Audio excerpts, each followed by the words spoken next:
Добра вечер на сите, шалом. Се надевам дека сме тука и дека сме подготвени за вечерашната богослужба.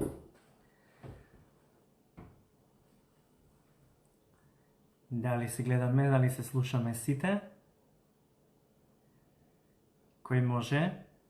Кој се вклучил во живо?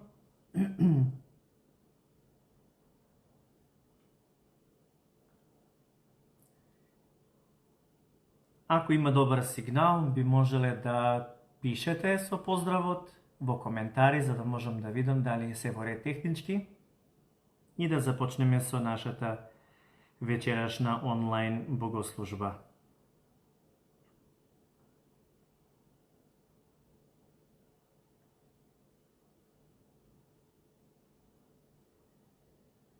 Моментално 54 души се вклучени, ајде и другите, имаме време.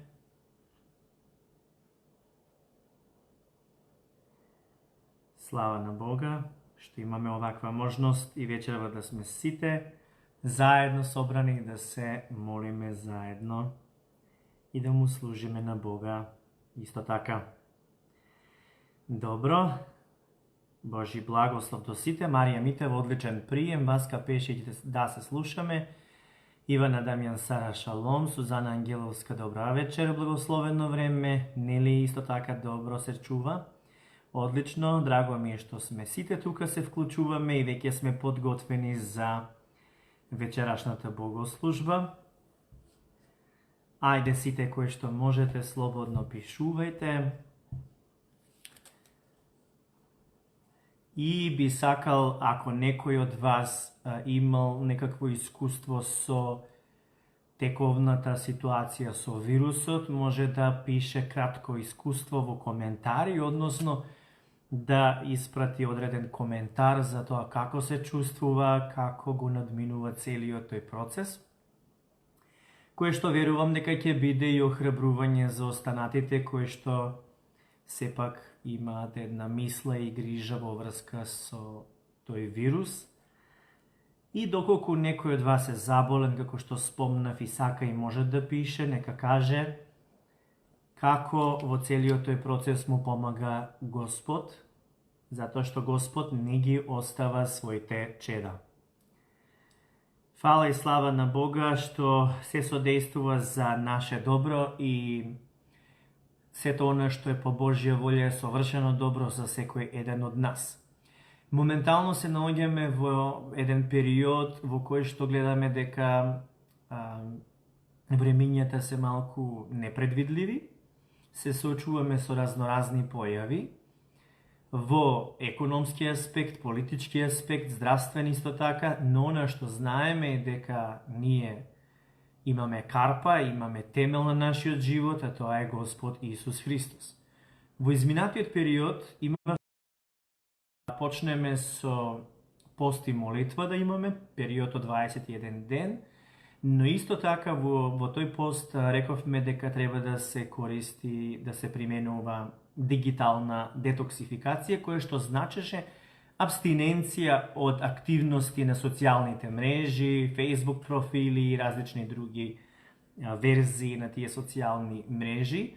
И тоа беше исто така еден добар предлог од мојата сопруга, која што за мнозина кои што послушаа за тој совет и кои што го применија, верувам дека тоа донесе подлабоки и подлабоки можности да повеќе посветат време поминато со Бога насамо, да инвестираат во таа лична, интимна врска со Бога. А јас сега би сакал да се помолиме и од кога ќе се помолиме да исто така прочитам едно прашање кое што ми е поставено од некој од вас кој што следите секоја седмица. Па бидејќи сметам дека повеќето гледаме и сме активни, би можеле да ги затвориме нашите очи за момент и да кажеме сите заедно: Татко наш небесен, во името на Исус, ти благодариме за тоа што твојот мир е во нас, што не чистиш од секаков стрес, нервоза, грижа, секаква состојба што ни предизвикува неспокој. Ние целосно ти се доверуваме и се предаваме да биде управувано од Тебе, по Твојата волја, бидејќи Ти си нашиот цар на царевите и Ти управуваш со нашиот живот и со секој еден аспект од нашето постоење. Ти ги доверуваме во Твоите раце нашите родители, нашите деца, нашите брачни сопружници, но исто така и нашите браќа и сестри од црквата. Ти ги доверуваме, Господе, и сите оние нешта кои што ги имаме, како бизнисот, како кариерата, професијата, студирањето, се, Господе, во Твоите раце и ние во целост препуштени на Тебе. Очекуваме, Господе, само оно што е по Твоја волја најдоброто за нас да се исполнува, бидејќи Ти си милослив и се исполнуваат сите ветувања кои што си ги дал и се исполнуваат преку Христос. Води не и вечерва, Господе, и укажувај ни тоа што треба да го примиме, да биде храна за наша изградба, за наше исцелување и за целосно наситување на нашата душа. Фала Ти, Господе, што ни даваш да бидеме сведоци на Твоите чуда и на Твоите благослови, како во нашиот живот и во црквата, така и во целата наша нација, во целата наша земја. Те молиме, Господе, и за другите нации, и Те молиме и за Израел исто така, за обнова, исцелување и спасение на секој човек, кој што, Господе, по милоста Твоја е спасен преку Исуса Христа, со пораката дека Ти толку многу не возлюби што си го даде својот син за секој што верува во Тебе да не загине, туку да прими вечен живот. Фала Ти, Господе, што сме Твои чеда, што сме спасени и вечерва што Твојот Свети Дух го допира секој човек каде и да се наоѓа. Ти благодариме, Господе, нека е се по Твоја волја и нека е вечна Твојата слава во сите векови и векови. Амин. Слава на Отецот и Синот и Светиот Дух. Амин. Алелуја. Вечерва сакам да почнам со прашањето кое што ми беше поставено во порака.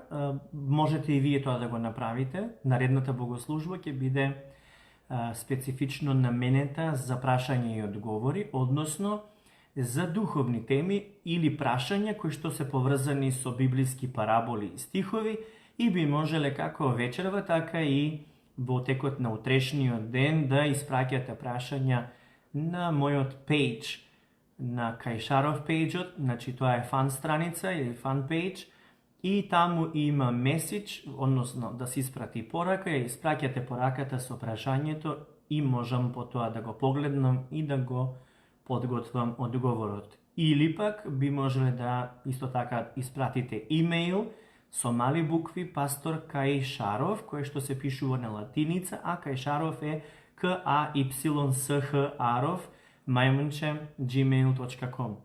И таму исто така можете да ги испратите одредени прашања или нејасноти поврзани со Светото писмо и поврзани со молитвата и Библијата и нашиот однос со Господа. Она кое што стигна до мене е прашањето следно. Почитуван пасторе, сакам да биде анонимно ова, сето што ќе го споделам со вас.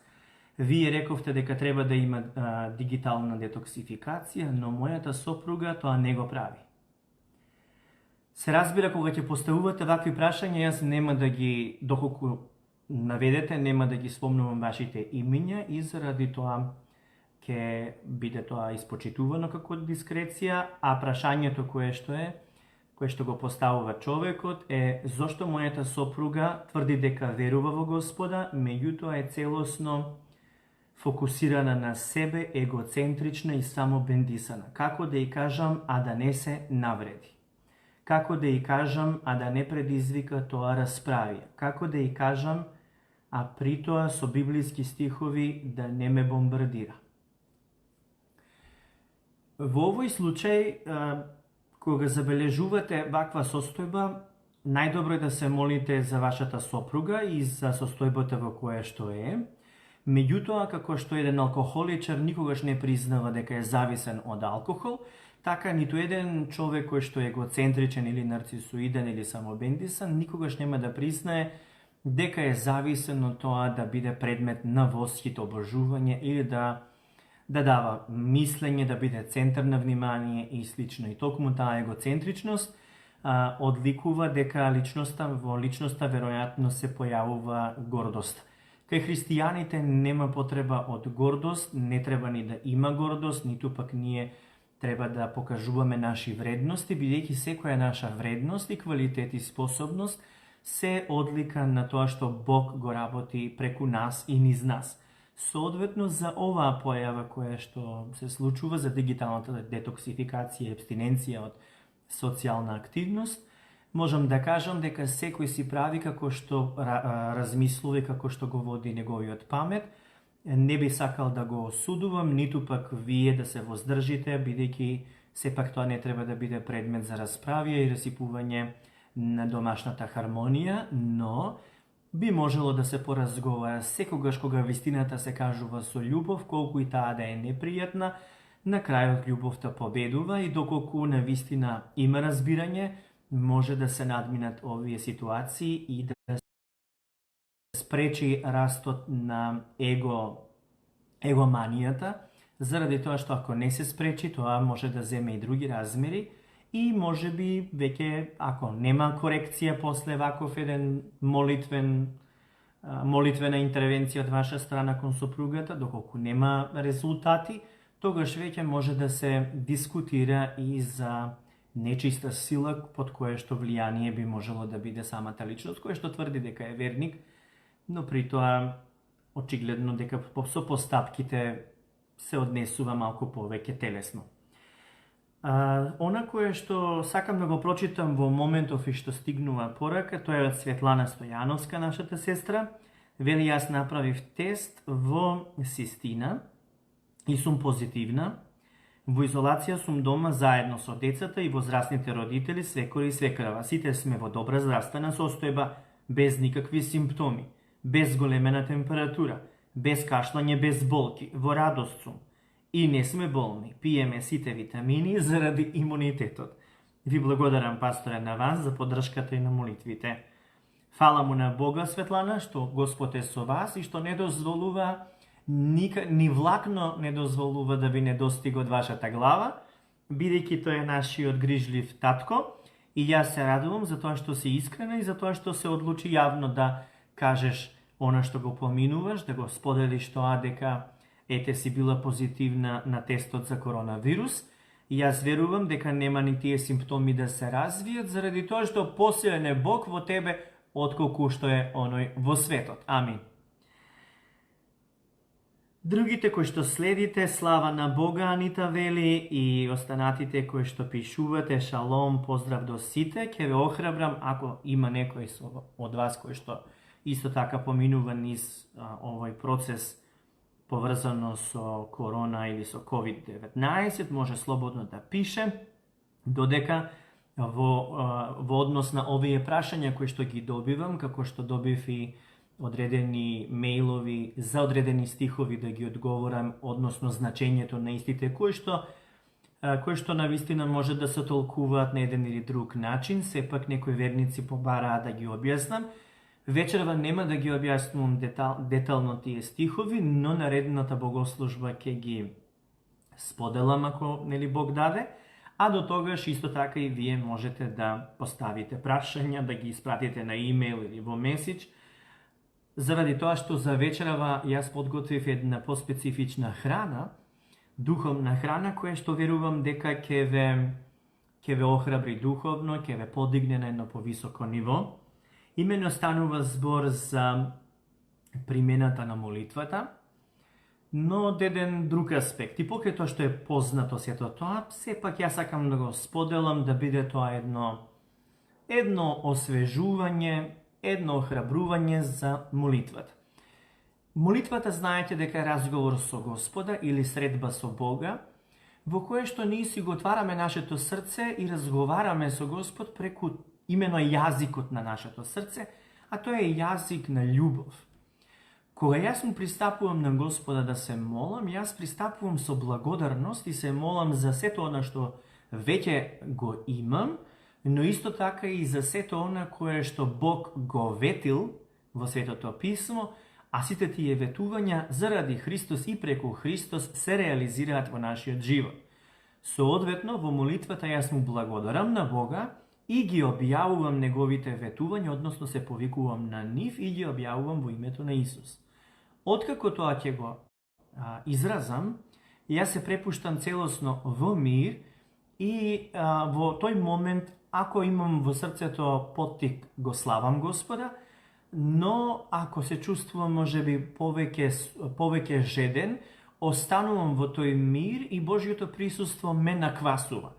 Најчесто го чувствувам како топлина, некогаш внатрешното е во духот како една радост, или како да тече одредена струја низ целото мое тело. Подоцна, во истата таа состојба кога останувам, сум со копнежот да го видам Господа или да го слушнам неговиот глас. И ова ви открива што тоа значи. Тоа значи дека ефективната молитва, која што вечерва сакам да зборувам, треба да вклучува два моменти. Едниот момент е кога вие зборувате со Бога или споделувате на Господа, она што го имате на срце, а вториот момент е кога сте жедни за да го слушнете Господовиот глас или да го видите неговото присуство, и тоа е тој момент кога го слушате Божјиот глас, односно дозволувате да го слушнете Бог да ви проговори. Господ може да проговори со визија, со одредена слика, или пак може би со стих, со слово кое што испливува во вашиот ум, или пак може аудитивно, односно звучно, да слушнете одреден глас. Сепак, за да разликувате дали тоа е од Господа или не, треба да се проверува во Светото Писмо, заради тоа што некогаш има одредени луѓе кои што толку многу имаат силни желби, што амбицијата и желбата за да постигнат одредена работа ја толкуваат како Господ да им го зборува сето тоа. Што и да ви каже Господ, вие тоа треба да го проверите со Светото Писмо, кое што е критериум нели за она што е добро и лошо, за да го разликуваме што е доброто од Бога од она што не е по негова волја. И се разбира, од устата на двајца и тројца сведоци ќе се потврди словото од Господа. Така е пишано и заради тоа преку Светото Писмо ги проверуваме посланијата кои што ги примаме од Господа. Ако еден верник има редовен молитвен живот, односно практика на средба со Господа, тогаш тој ќе биде постојано исполнет со Божјата енергија и ќе биде спремен да действува во дадена ситуација. Значи, наутро, пример, започнувате да се молите на Господа, да имате средба со Него, и потоа вие веќе се набраздувате и се исполнувате со Неговата светлина, со Неговата енергија. И кога излегувате од дома, вие сте веќе наполнети. Вие сте веќе носачи на Неговата светлина. И што и да се случи по пат, без разлика дали е во автобус, дали е на улица, дали е на пазар, пример се случува на некого да му се слоши или пак имате некоја друга ситуација, каде што потребно е да се интервенира, вие веќе сте спремни да действувате духовно, односно Господ преку вас да действува. Пример, се случува некој човек да падне на улица пред вас или да му се слоши во автобусот или пак некој друг проблем да има, може и да не ги покажува тие проблеми, може би е замислен во автобусот, но вас Господ ви зборува и ви вели погледни го човекот на предното седиште, кажи му одредена порака и пристапуваш кон него и започнува дискусијата и така натаму. Но, она што сакам да го кажам е следното. Ако примите од Господа, има што да дадете. Односно, давате од Божјото, не давате од своето. Затоа, кога се молите на Бога, вие примате божествена енергија и во пристап со луѓето, таа божествена енергија зрачи од вас. И тоа се ослободува од вас преку зборовите кои што ги искажувате, преку словото, споделувањето на сведоштвото, евангелието, или пак преку полагањето на раце. И ако на некого му се слошило, вие слободно ги ставате рацете и изрекувате во името на Господ Исус Христос да стане и да биде исцелен. Зошто тоа го правите? Затоа што во тој момент не можете да се молите. Може би условите не дозволуваат да се молите. Зошто јас ова го истакнувам? Заради тоа што Исус не кажа да се молиме за болни. И токму тоа е акцентот за оваа вечер која што сакам да го образложам. Кога сум бил во активна практика на исцелителната служба, она што сум во такви ситуации што сум можел да го направам е да ги положам рацете на болниот и да изречам заповед за исцелување во име на Господ Исус Христос. Во Лука 9 глава, првиот и вториот стих вели: еден ден Исус ги повика своите 12 ученици и им даде моќ, овластувајќи ги да истеруваат демонски духови и да исцелуваат болести. потоа ги испрати да проповедаат за Божјото царство и да исцелуваат болни. Значи, што направи Исус? Си ги повика своите ученици, им даде моќ и овластување. Значи, моќ, овластувајќи ги, значи со таа моќ ги овласти да ги истеруваат демонските духови и да исцелуваат болни. Потоа ги испрати да проповедаат за Божјото царство и да исцелуваат болни. Значи, Исус ги испрати учениците, што да прават? Да проповедаат за Божјото царство, и како што ја проповедаат пораката за Божјото царство и дека Господ ги сака луѓето, така и потоа да ги полагаат рацете, односно да исцелуваат болни, не да се молат за болни. После воскреснувањето на Исус, откако Исус воскресна и се вознесе, Петар и Јован, неговите апостоли, го следеа примерот и инструкциите кои што Исус им ги даде, и затоа во дело апостолови, во 3 глава, значи зборам после денот на Петдесетница, откако беа веќе исполнети со Светиот Дух, во 3 глава од дело апостолови, 1 до 8 стих ќе читам, а потоа и 12 стих вели: Еден ден Петар и Јован се упатија кон храмот. Беше 3 часот попладне, време за молитва. Токму тогаш донесоа еден човек сакат во нозете од раѓање, што секојдневно го носеа и го оставаат пред познатата красна порта, за да проси милостина од луѓето што доаѓаа во храмот. Кога виде дека Петар и Јован ќе влегуваат во храмот, запроси да му дадат нешто. Петар и Јован го погледнаа и му рекоа: Погледни не. Сакатиот молежливо ги гледаше, очекувајќи милостина. Тогаш Петар му рече: Немам ни сребреници, ни златници, но тоа што го имам, пазете, но тоа што го имам, ти го давам. Исус Христос од Назарет, стани и ќе проводиш. Потоа го фати за десната рака и го исправи. Во истиот миг му зацврснаа стапалата и глуждовите. Скокна, застана на своите нозе и почна да оди. Заедно со нив влезе во храмот, скокајќи и славејќи го Бога. Кога Петар виде дека луѓето се чудат, им рече, ова е веќе 12 стих: Луѓе израелци, зошто се чудите на ова? Зошто зјапате во нас, не баре ние со своја сила или побожност направивме овој човек да проводи? Значи, ниту Петар, ниту Јован не се молеа за сакатиот човек. Ниту побараа од Господ, ниту му рекоа: Господе, ајдете молиме, согласни сме јас и Јован, ајдете молиме, исцели го сакатиот кој што овдека проси за милост. Тоа не се случи, не побараа ни Петар, ни Јован не се помолија на Господ за исцелување на човекот. Што се случи? Петар му рече на сакатиот човек: Тоа што го имам, тоа ти го давам.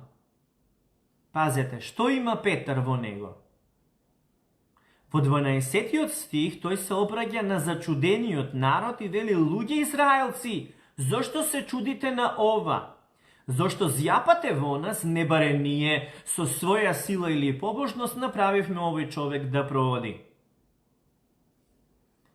Овдека е многу важно да разбереме дека таа моќ, таа сила или енергија не беше на Петар, но тој ја имаше во себе. И затоа тој рече дека нема ниту злато, ниту сребро, но тоа што го има, тоа го дава на сакатиот. Божјата сила е таа која што го исцели сакатиот човек, но таа сила му беше на располагање на Петар, кој што не молеше, како што реков, за да човекот биде исцелен, туку веруваше дека Бог веќе обезбедил исцелување преку откупителното дело што го изврши Исус на самиот крст. Ова спасително дело што Исус го изврши на крстот, спасение, знаете дека во спасението влегува исцелувањето, значи дека секој што верува во Исус Христос може да прими исцелување, откупување, обновување, ослободување, простување на гревовите и помирување со Бога. Значи на Петар веќе беше дадена одговорноста, таа моќ или таа енергија да ја ослободи. И тој тоа го направи со што? Со заповед во името на Исус стани и оди. Овој човек, вели, кого вие добро го познавате, се исцели врз основа на верата во неговото име. Верата во Исусовото име го оздраве пред вашите очи. Тоа Петар го изјавува во 16 стих од истата глава. Значи, овој човек што го добро го познавате се исцели врз основа на верата во неговото име. Верата во Исусовото име го оздраве пред вашите очи. Амин. Ова значи дека таа божествена енергија или исцелителна сила од Господа е на наше располагање, но за да ја користиме или да ја ослободуваме од нас, треба да се тргнат бариерите на религиозните ограничувања и размислувања и да научиме како да бидеме чувствителни на Светиот Дух, односно на водството од самиот Свети Дух. На тој начин ние ќе бидеме носачи на таа божествена енергија кој што оперираат за слава на Господа, а не за личен бенефит. Апостол Петар објаснато е дека во 5 глава во Дела апостолови дека на вистина бил енергија и стихот 15 и 16 стих вели луѓето изнесуваа на улиците болни, положени на носила и постели со надеж дека барем сенката на апостол Петар ќе падне на некој од нив и ќе ги исцели. Се собираа многу луѓе и од градовите околу Ерусалим, носеа болни и обземени од демонски духови и сите беа исцелувани. Значи, одново гледаме дека Петар бил исполнет со таа божествена сила и таа се ослободувала и како поминувал, тие пристапувале со вера на улицата каде што тој се движел, па дури и сенката која што ќе паднала врз нив, ги ослободувала од тие болести, односно примале исцелувања. Дури демонски духови биле ослободувани. Зошто е ова исто така важно? Заради тоа што кога вие сте целосно предадени на Господа и молите од Господа да бидете употребени за Негова слава, тогаш треба да сте спремни да откликнете во секој еден момент на тој повик. Имено сакам да спомнам дека јас имав еден проблем во исцелителната служба, за која што Господ ми ги отвори очите и ми даде појаснување. Иначе станува збор за еден период кога луѓето заблагодаруваа што биле исцелени, како биле обновени, а јас се чувствував непријатно, бидејќи не сакав да бидам предмет на обожување, не сакав да бидам предмет за восхит или идолопоклонство да прават луѓето кон мене. Сакав да ги учам и од секогаш сум ги учел луѓето да зависат само од Бог. И со цел да му оддадам слава на Бога, постојано повторував дека јас не исцелувам, дека јас не сум тој што исцелува, дека Бог исцелува, дека тој врши се во сите и дека тоа се е за Негова слава. И тоа беше исправно, се разбира. Меѓутоа почнав да звучам како религиозен фанатик и спонтано како да се одрекувам од повикот за да бидам активен во исцелителната служба. Еден ден во разговор со Бога, кога се молев за да дојдат нови луѓе, кога ги правиме оние енергео настани, оние вечери кога се има исцелителна служба и кога се молев на Господа за да дојдат луѓе кои што стварно имаат потреба за исцелување, да бидат кренати и целосно обновени, да бидат спасени, Господ ми прозбори, вели, ако сум сакал да сум Негова продолжена рака или канал низ кој што тече Неговата сила, дека јас не треба да го негирам повикот за служба, односно, ќе цитирам, и да те наречат исцелител не значи дека тебе те величаат. Се разбира дека јас исцелувам. Затоа, за да не ставиш бариера и за да биде активно било која служба, треба да знаеш дека ќе те викаат исцелител кога ќе те употребувам во исцелување. Ќе те викаат евангелизатор кога ќе те употребувам за да евангелизираш. Ќе те викаат пророк кога ќе те употребувам за пророкување. Ќе те викаат учител кога ќе ги поучуваш за мене. И јас дојдов до заклучокот дека како и да викаат луѓето, тоа не значи дека ме величаат мене, туку го величаат Господа и препознаваат одредена служба која што Господ ја дава, а за да таа служба не биде попречена од нас, односно од нашата уста со само проколнување и создавање бариери, треба да бидеме внимателни, за кое што јас се покајав и потоа кажав Господе, употреби ме во целост, стојам на располагање. Слично искуство имав кога некои луѓе ги избегнував, морам да го кажам тоа, бидејќи сакаат да ме допрат по панталоните или кошулата кога минував покрај нив, било во салата кога сме правеле во Континентал богослужби, било кога сме го правеле тоа во просториите на црквата. И сум чувствувал дека Господ многу пати низ мене действувал, без разлика дали било конференција, дали било богослужба, и сум чувствувал дека таа енергија и сила се ослободува дури додека го славам Бога, но кога имало луѓе, кога поминувам по средина меѓу луѓето, сакаат да ме допрат, некогаш порамо, некогаш да ме задржат и слично, и некако тоа јас го избегнував. Се грижев да не помисла дека се правам како Исус, кој што многу пати нели беше допиран кога се движеше меѓу луѓето, и пример за тоа е онаа жена со крвотечение која што имаше вера дека ако се допре до ресите на облеката на Исус ќе биде исцелена, и токму тоа и се случи, нели, со тој случај. Меѓутоа јас го имав тој внатрешен конфликт кој што сепак не дава една лагодност, и во еден момент го запишав и тоа, кое што за тоа и сакам вечерва тоа да го споделам со вас, бидејќи тоа се религиозни обрачи кои што некогаш го притискаат вашето срце и не дозволуваат вашиот дух да се препушти и да бидете употребени од страна на Бога. Господовиот глас ми прозбори вака: некај ги не ги спречувај да те допрат, зашто сакаат мене да ме допрат преку тебе, зашто јас сум во тебе. Ти не си предмет на обожување, ако затоа не го негирај исцелувањето кое го вршам преку тебе.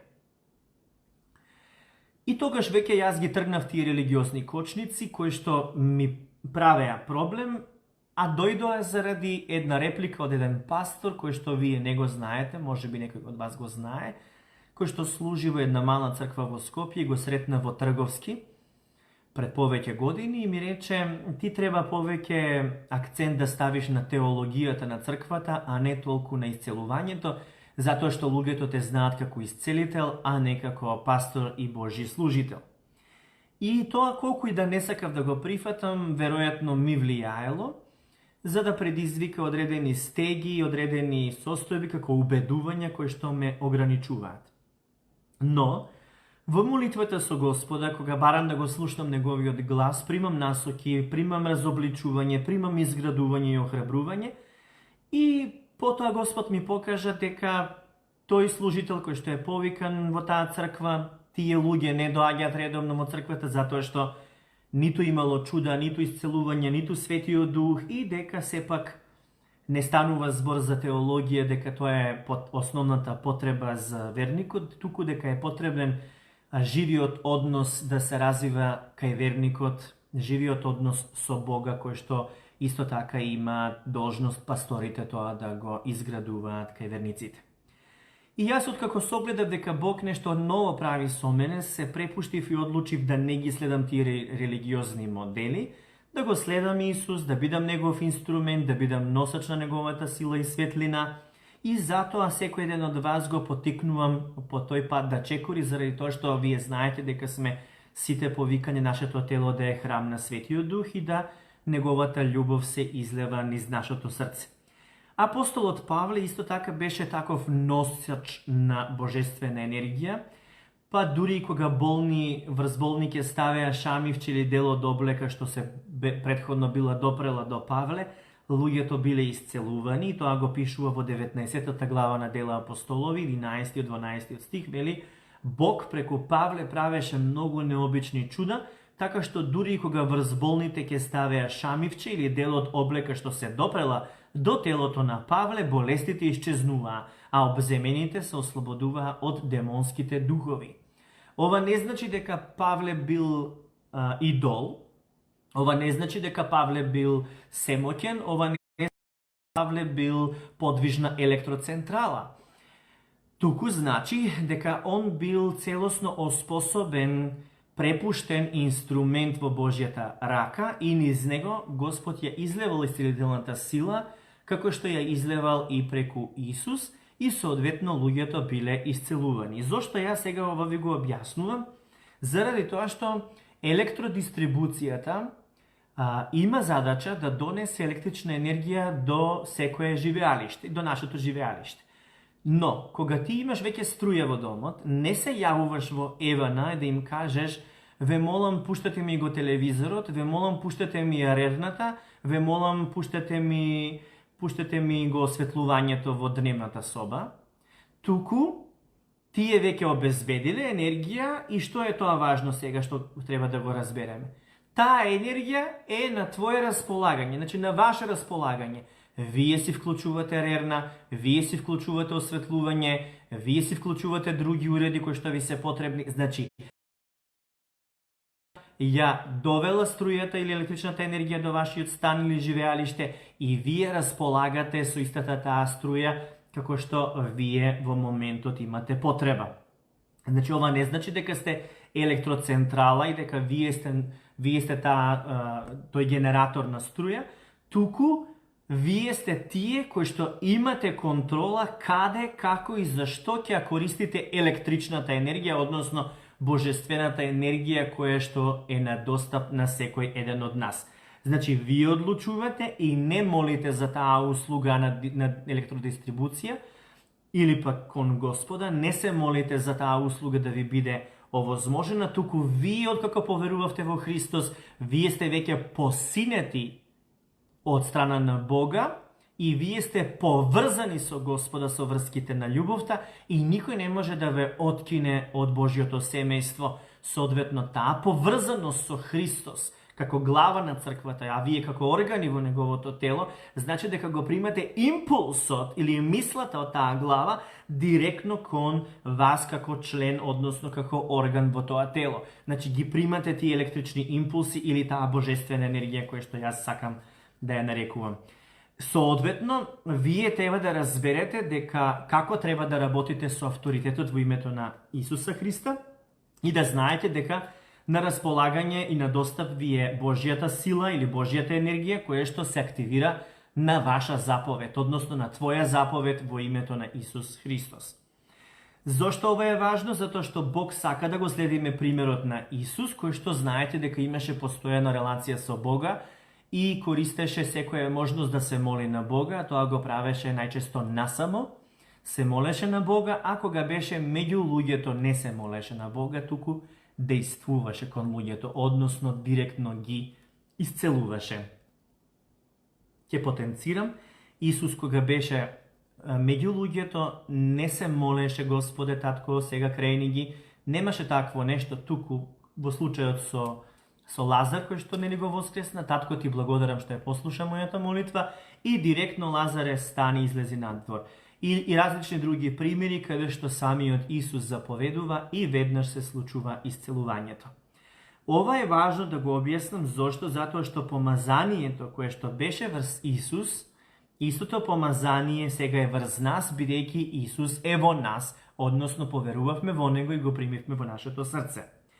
Многу луѓе сакаат чуда во својот живот, чудо зборувам различни, може би, потреби, но за некого е и чудо, пример, човек да се реализира како родител, човек да добие одредено исцелување.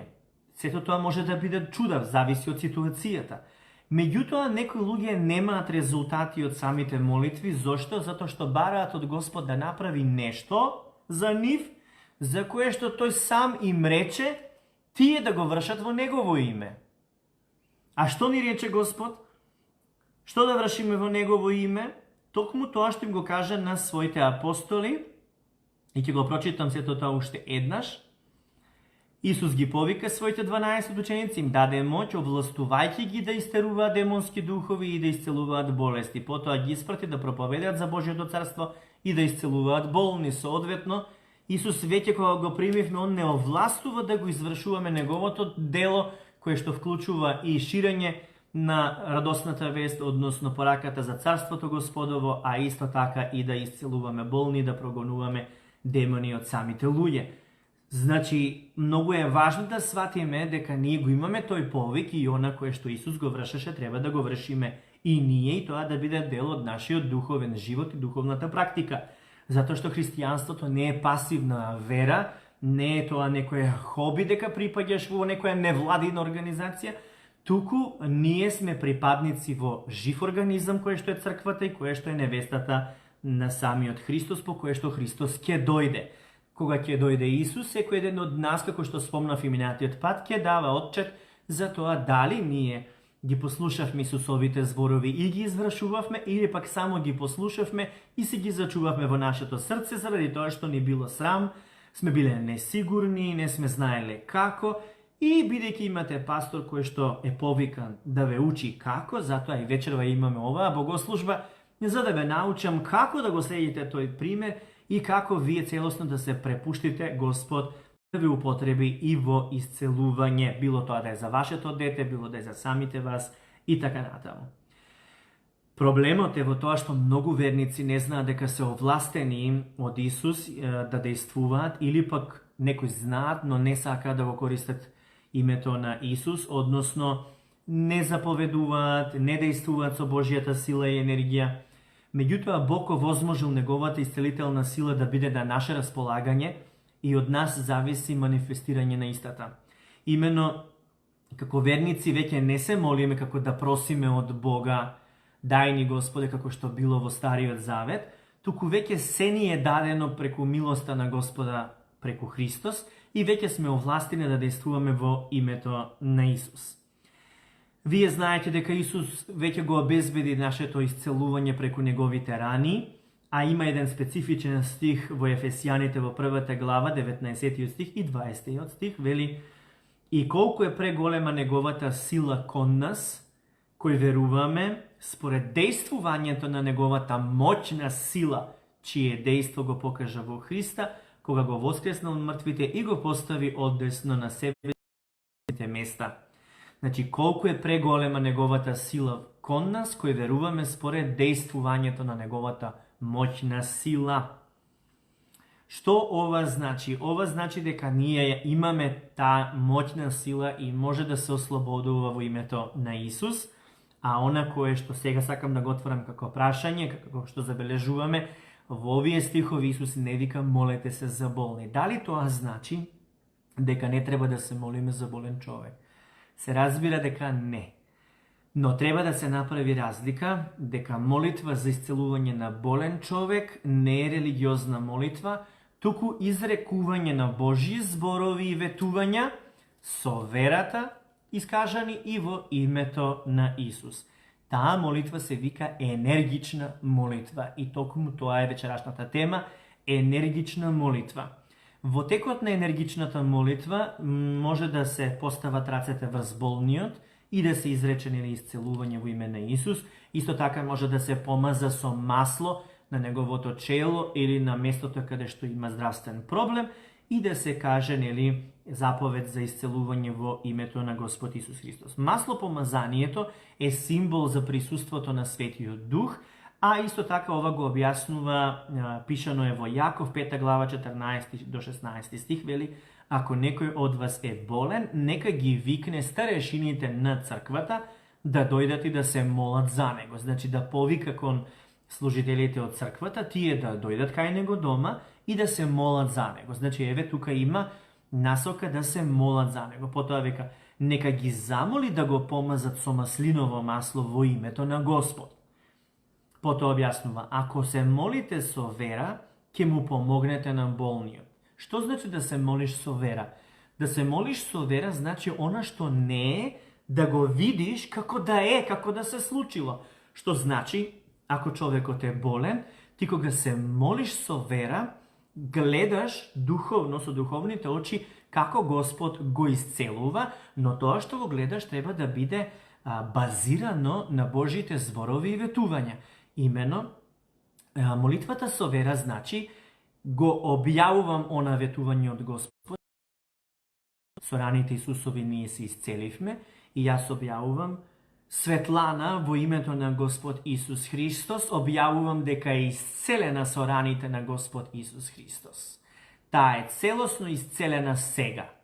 И јас тоа како го изрекувам, со духовните очи гледам како Светлана е совршено исцелена и обновена, го доживувам тоа што го нема физички како веќе да се случува. Тоа е молитвата со вера, како што објаснува овде. И вели, ако се молите со вера, ќе му помогнете на болниот. Господ ќе го оздрави и ако направил грев, ќе му прости. Потоа вели, признавајте си ги гревовите еден на друг и молете се еден за друг, за да бидете исцелени. Енергичната молитва од праведен човек има голема сила. Во друг превод, енергична молитва е кажана усрдна молитва или би можеле да разбереме молитва која што е директна, односно целенасочена, а таа е молитвата со вера, која што значи да се изрази Слово Божјо, кое што како меч продира и го извршува она за кое што истото е изговорено. Полагањето на раце за исцелување и примена на енергична молитва како пример, гледаме и од страна на апостолот Павле, кој што кога доживеа бродолом, беше на островот Малта и таму веќе действуваше со исцелување со таткото на Публи. Тоа ќе го читам од 28 глава од Дела апостолови, 8 и 9 стих, вели, таткото на Публи лежеше в постела, зашто имаше треска и страдаше од дизентерија.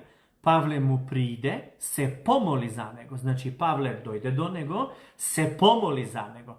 Не дека Исус вели дека не се молете за болни, туку исцелувајте ги болните. Но во случајот кога се молиш за болен човек, ти се поврзуваш во тој момент со Бога. Во истиот момент, ако си имал некоја друга активност, кога ќе се помолиш, тоа не е молитва која што ја редиш и трае со долги зборови, пола час и така натаму. Туку се действува енергична молитва, со молитва која што е од овој тип, која што ја прочитавме од Јаков и вели, Павле му приде, се помоли за него, ги положи рацете врз него и го исцели. Што значи, Павле бил директно активен во оваа служба со тоа што користел оваков тип на молитва. По тој настан и други луѓе од островот што беа болни доаѓаа кај Павле и тој ги исцелуваше. Примерот што е во Јаков, еве го гледаме во Дела апостолови, дека Павле го врши како практика. И исто така ние тоа треба да го применуваме. Енергичната молитва е примена на молитва како терапија, и јас често пати ја кажувам молитвена терапија, која што значи трансфер на божествена сила или енергија за исцелување на луѓето, кое што се ослободува преку Светиот Дух, но и од искажаните зборови со вера. Значи, божествена сила и енергија, која што се ослободува од Светиот Дух, преку искажани зборови, ветување од Господа, кои што се кажани со вера, и заповед во името на Исус. При тоа може да се полагаат раце на болниот, да се помазува со масло, да се користат шамивчиња и крпи и на разни уникатни начини како што Бог може да укаже и да го води целиот тој процес. Сега, зошто ова исцелување е лесно, односно лесно достапно за луѓето? Зошто во минатото било тешко? Во Стариот Завет, вие знаете, кога Исус дојде, имаше многу сакати, многу лепрозни, значи немало такво исцелување, тие биле болни, било полно со болен народ. Зошто во Стариот Завет исцелувањето не било возможено, додека во Новиот Завет веќе се овозможува тоа исцелување? Одговорот се крие токму во таа разлика, што е од Стар Завет, што е од Нов Завет, односно да се разликуваат таа разлика, да се прави таа разлика од Стариот и Новиот Завет, нешто што многу христијани ги збунува коштец и не разбираат за што станува збор. А јас вечерва се обидувам да ви го објаснам во оваа тема за исцелувањето. Затоа сега ќе читам од Евреи 2 глава, од Евреите 9 глава, 2 до 12 стих. Во Стариот Завет, меѓу Бог и Израел, вели, имаше одредби што се однесува на богослужењето и на светилиштето овде на земјава. Светилиштето всушност беше шатор со две простории. Во првата просторија, која се нарекуваше свето место, се наоѓаа свеќникот и масата со посветените лебови. Потоа имаше завеса, а зад завесата се наоѓаше најсветото место, ние го знаеме нели како светината на светините. Таму, во кое беа сместени златниот жртвеник за кадење и ковчегот на заветот, обложен со злато од сите страни. Во ковчегот се чува еден златен сад, во кој имаше малку мана. Мана е тој леп од небото што се симнуваше кога израелците поминуваа низ пустината. Потоа стапот на Арон, што беше пуштил листови и камените плочи на кои беа запишани 10 заповеди. Арон, знаете дека е братот на Мојсей. Над ковчегот се надвиснуваа славни херовими со расширени крилја над местото за помирување. Но сега не е време за ова детално да се зборува, објаснува. Откако сите овие работи беа поставени како што треба, свештениците секојдневно влегуваа во надворешниот дел на шаторот за да ги извршуваат богослужбените активности. Но во внатрешниот дел на шаторот можеше да влегува само првосвештеникот и тоа само еднаш годишно. Значи поглаварот, главниот. При секое влегување тој принесуваше крв за да ги покрие своите собствени гревови и гревовите на народот извршени поради незнаење. Преку овие правила, Светиот Дух ни открива дека се додека постоеше првиот шатор и целиот религиозен систем што тој го представува, патот за влегување во најсветото место за нас, обичните луѓе, не беше отворен.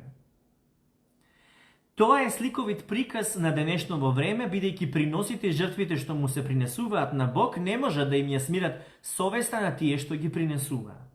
Овие обреди се однесуваат само на храна, пијалок и разни обреди на исчистување кои беа поставени до времето кога Бог воведе нов ред.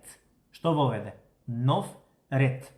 Но кога Христос дојде како првосвештеник на добри нешта кои сега ни пристигнаа, тој влезе во многу повозвишено и посовршено светилиште, кое не е изградено од човечка рака и не е дел од овој создаден свет. Христос принесе крв во најсветото место еднаш за секогаш, но не крв од јарци и јунци, туку ја принесе собствената крв и на тој начин за секогаш го обезбеди нашето спасение. Амин. Значи, ниту еден обичен човек не можеше да влезе во светината на светините или најсветото место при Господа. А Христос е тој кој што принесе крв на тоа место, обезбедувајќи ни спасение. И според тоа, ние сега можеме смело да влеземе во најсветото место, а тоа ни го возможува жртвата на Исус. И тоа е тој нов пат, пат што дава живот, пат што го проби Христос за нас, низ таа преградна завеса, со тоа што во тело тој умре за нас, и тоа го пишува во Евреите во 10 глава 19 и 20 стих. Значи сега веќе нема таква преградна завеса која што не одвојува од Господа, туку сме веќе дел од Божиот народ или царско свештенство, сите сме членови на Божиото семејство преку Христос, а знаеме дека Бог го испрати Исус да биде помирителна жртва за оние што го прифаќаат. Тоа и Бог ни покажа дека беше праведен во минатото кога трпеливо преминуваше преку гревовите на луѓето, за потоа тие гревови да ги наплати преку жртвуваната крв на Исус Христос. Бог ни кажува дека е праведен и сега кога го оправдува секој што верува во Исус. Така неговата праведност никогаш не е доведена во прашање, а ова го прочитав од Римјани 3 глава 25 и 26 стих. Според сето ова кое што ви го изложив до овде, можам да ги истакнам разликите од Стариот со Новиот Завет, а вие да ги запамтите. И тие разлики се следните. Прво, нема веќе блокирани и неуспешни молитви. Вие знаете, пишува во Светото писмо, во Данаил, каде што читавме, каде што учевме дека се молели, постели, дека биле неговите молитви саботирани од нечиста сила, односно од демон. Во овој случај треба да разбереме дека нема блокирани неуслишани молитви. Зошто? Затоа што кога молиме во името на Исус, знаеме дека ќе ни биде и самиот Исус кажа што и да побарате во моје име ќе ви биде. Второ, не сме веќе слаби, туку силата на Светиот Дух е веќе во нас и многу пати треба да се подсетуваме на тоа што пишува: се можам преку Христос кој ми да. Христос во нас живее преку Светиот Дух и затоа тој Свети Дух ни не укрепува во нашата слабост, се пројавува Божијата сила и пробиваме и го извршуваме она кое што сме мислеле дека не можеме да го извршиме. Значи, тоа е второ. Трето, не сме веќе обични и грешни луѓе, туку Божи народ и царско свештенство, кое што има достап до најсветото место или светината на светините кај Господа, достап до неговиот престол, зошто заради крвта на Исус, кое што отвори пат до Бога и таа завеса преградна која што не одвојуваш од Господ се расече надве кога Исус го даде својот живот за секој еден од нас и не ги прости гревовите и не помири со Бога. И четврто, мислам дека е четврто, 1, 2, 3, 4, да, ние сме оправдани и спасени и имаме само еден посредник меѓу нас и Бог, а тоа е Исус Христос, значи не повеќе како во минатото во Стариот Завет, кога самите свештеници беа посредници. Значи свештениците веќе ја немаат таа главна улога да се тие кои што ќе бидат посредници помеѓу народот и Бог. Тоа е Исус Христос кој што се даде еднаш за секогаш и тоа е една голема разлика помеѓу Стариот и Новиот Завет. Затоа апсурдна е молитвата Господе, ако е Твоја волја, спаси ме. Ќе повторам. Апсурдно е да се изразува молитва од типот ако е Твоја волја, Господе, спаси ме. Зошто? Затоа што Исус го изврши тоа за кое што дојде, именно тој е Спасителот, тој дојде и не спаси веќе, а тоа значи дека не ослободи од грев, не ослободи од болести, не ослободи од демонски измачување и робство, не ослободи како од беда, така и од вечна смрт. Молитвата од типот помилувај ме, Господе, мене грешниот, бидејќи не сум достоен за Тебе и немам праведност. Исто така е карактеристична за луѓе кои што го немаат Исус во своето срце, односно не би требало да се изразува од устата на оној кој што е новороден, а тоа сте вие, драги мои. Значи, Господи, помилуј мене грешниот, бидејќи сум недостоен за Тебе, немам праведност. Апсурд, зошто? Затоа што ние кои што сме христијани, веќе сме помилувани и милоста Божја е веќе врз нас, односно оправдани сме со Божјата праведност и Исусовата праведност и веќе сме повикани да влегуваме во најсветото место при Господа по заслуга на самиот Христос. Да не го бевме познавале Христос, да ја кажувавме таа молитва, ќе имаше некаква основа. Но сета таа милост и љубов Господ ја покажа преку самиот Негов Син, кој што се даде за сите нас, и сиот гнев падна врз Него, Исус го плати нашиот долг, нашиот цех. Не ослободи од сето тоа, за да не направи нас праведни, нас да не направи достојни за Господа. Така да во Христос е нашата праведност и достојност за Господа. И молитвата, Господи, ако сакаш, исцели ме. Исто така нема основа.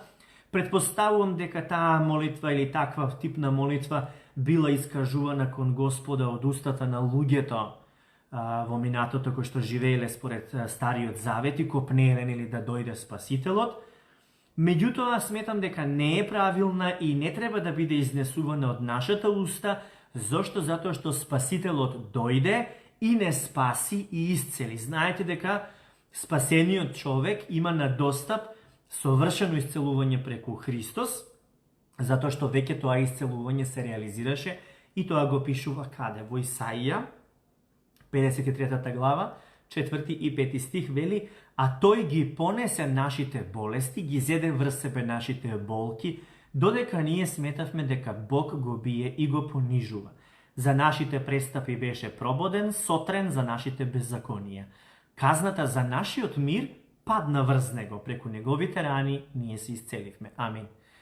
Значи, гледаме дека тој беше направен грев за ние да бидеме праведни. Преку Неговите рани ние се исцеливме е веќе завршено действие, завршен акт, чин, кој што станува на достап до нас. Значи, овде веќе не се бара молитва за исцелување кога се живее според Новиот Завет.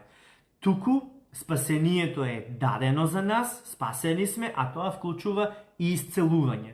Значи, потребно е во нашето срце да поверуваме дека тоа исцелување е на достап и тоа да го објавиме, односно да го изречеме од нашата уста, да действуваме на истиот принцип како што и се спасивме според римјаните, ако се сеќавате на стихот од Римјаните 10 глава 9 стих, каде што вели: ако со својата уста го признаваш Исус за Господ и ако во своето срце веруваш дека Бог го воскресна од мртвите, ќе бидеш спасен. Значи, ако со устата го признаваш Исус за Господ и во срцето веруваш. Устата и срцето одново се истиот принципи за исцелувањето.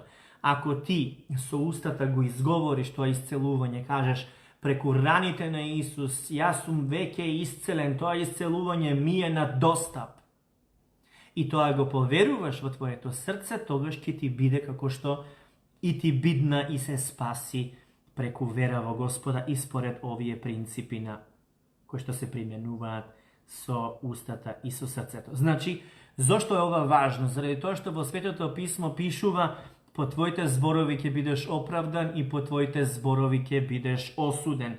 Соодветно, молитвата кон Бога не е барателна, туку таа е објава на неговите зборови и ветувања, и знаете дека тоа го пишува во Светото Писмо во второ послание Петрово 1 глава 4 стих, вели: Бог ни даде големи скапоцени ветувања, преку кои и вие можете да добиете божествена природа. Со неа ќе можете да им се противставите на вашите грешни страсти и да го избегнете погубното влијание на овој свет. Со што тоа? Со тие скапоцени ветувања ние можеме да добиеме божествена природа и со таа природа да се спротивставиме на грешните страсти, да го избегнеме тоа штетно влијание, погубно влијание на овој свет. Значи, тие ветувања се она што ние треба да го објавуваме од нашата уста и во името на Исус.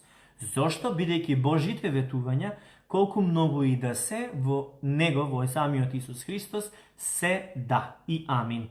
Затоа и ние велиме амин преку Него, за слава на Бога преку нас, во 2 Коринтијани 1 глава 12 стих, тоа е објаснето.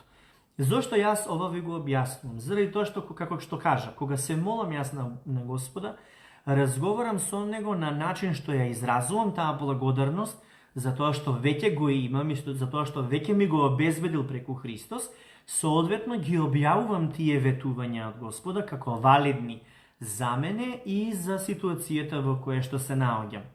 Потоа искусувам како Бог ме исполнува со Неговата сила и тоа набрздување се случува како да протекува струја или електрицитет низ мене, и потоа започнувам да зрачам со таа енергија и знам дека каде и да одам, Господ допира преку мене. Некој тоа е реакција со позитивен момент и се радува, кај некого ги провоцира, негативно се однесуваат, нервозно, провокативно и така натаму. Како и да е, додека јас сум во таа молитва и додека јас се полнам со Божјото присуство, се препуштам, се смирувам, се наквасувам, го слушам Божјиот глас и го примам тоа водство од Господа или насочување како да продолжам да действувам во секојдневието и воопшто во животот. Целото тоа искуство, целата таа преобразба што се случува со самата молитва, ја прави молитвата да представува терапија. Јас за тоа ја нарекувам молитвена терапија. Терапија како за душата, така и за духот, така за телото, така и за целиот наш живот. Важно е ова да го разберете, затоа што ќе сватите дека тоа е енергична молитва. Молитва која што е со вера, која што се изнесува во името на Исус, оние зборови што Господ ги кажува, што ги ветува, а знаеме дека тие се скапоцени и имаат конкретна цел за нас, а самите зборови на Исус се дух и живот.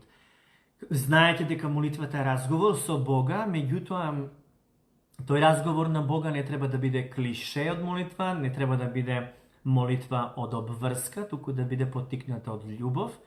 И кога вие ќе го искусите Божјото присуство, ќе забележите дека тоа ви носи обнова, преобразба. Ова ви го објаснувам заради тоа што доколку имате проблеми со мислите, со негативни мисли, со некакви грижи, со некакви негативни сцени во вашиот ум, најдоброто што можете да го направите е да се послужите со авторитетот во името на Исус и да заповедате во Негово име да заминат тие негативни мисли, односно да исчезнат од вас.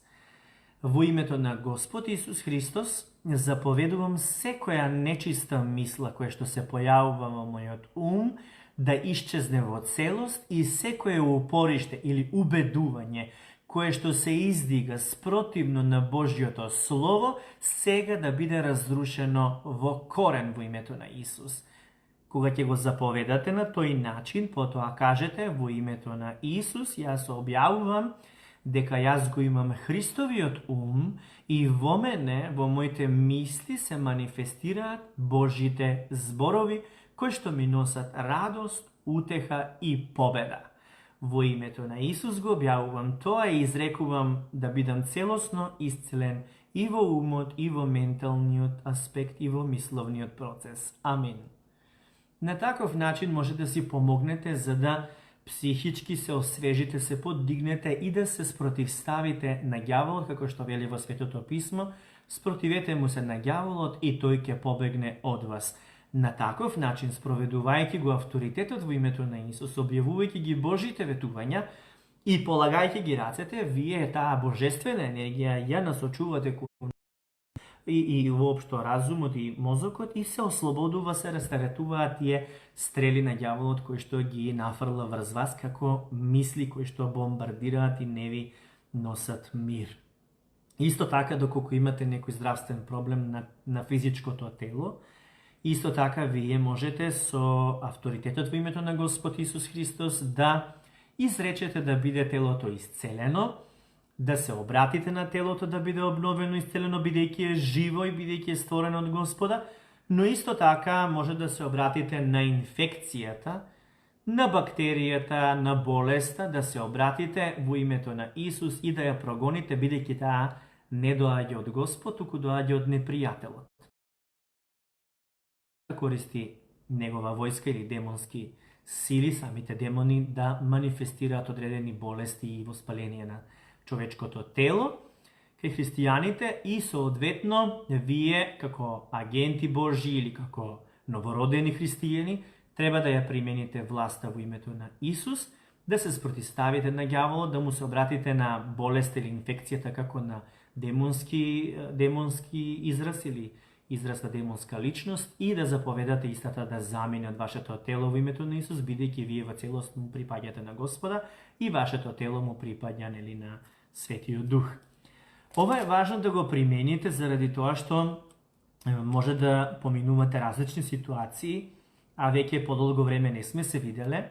Реакциите од минатата богослужба беа преубави, заради тоа што сите сте искусиле од тоа што Господ го изврши врз вас, но секако дека одговорноста за да бидете здрави и за да бидете витални се паѓа на вас, не на Господа, затоа што Господ обезбеди се што е потребно, а сега ние треба да ги извршуваме Божите зборови, односно сами да действуваме со авторитетот во името на Исус, а на располагање ние божествената енергија која што се ослободува кога ќе заповедаме во името на Господа Исуса Христа.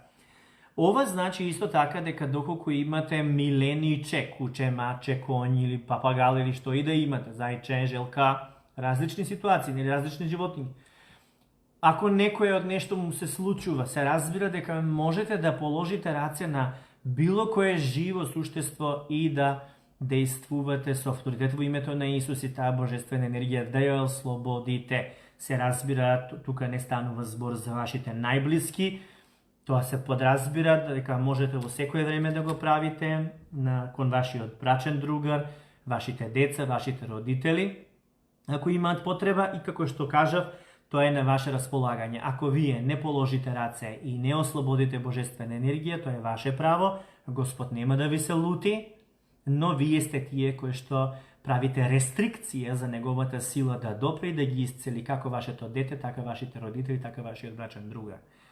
Соодветно, ве охрабрувам тоа да го применувате и да почнете веќе со оваа практика, затоа што се си викате уште малку, нека помине уште малку време, но де факто не ви треба некоја специфична обука, бидејќи не станува збор за карате техника или некоја друга техника на алтернативна медицина, не станува збор за магични формули, туку станува збор за действување со вера во Господа Исуса Христа и да се има практика. Вие не исцелувате, Бог исцелува, но Бог ја складира таа сила и во вас да вие ја ослободувате преку практиката, нели, со луѓето.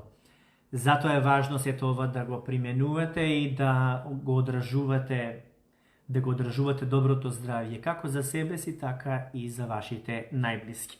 Се надевам дека до овде е јасно, меѓутоа едно е да е јасно, а друго е да се применува практично.